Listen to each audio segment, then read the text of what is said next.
ఒకప్పుడు ఇదే పల్లా శ్రీనివాసరావు గారు నిరాదీక్ష చేసి నిమ్మకాయ నీళ్ళు తాగి ఈ స్టీల్ ప్లాంట్ని కాపాడుతాం.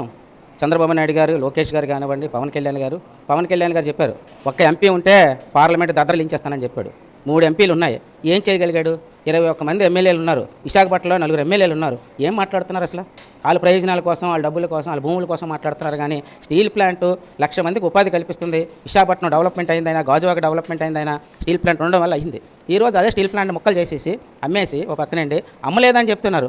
ఎవరు బయటికి లోనికి వెళ్ళి చూస్తారు? అసలు ఎవరు చూడరు. అది ఏదో ఇక్కడ పేపర్ స్టేట్మెంట్ ఇస్తే చాలు, అదే అందరికీ తెలుస్తుందని చెప్తున్నాడు. అతనికి ఏమైనా చిత్తశుద్ధి ఉంటే, భర్త 5 లక్షల మెజార్టీతో గెలిచాడు, అతను 95,000 మెజార్టీతో గెలిచాడు.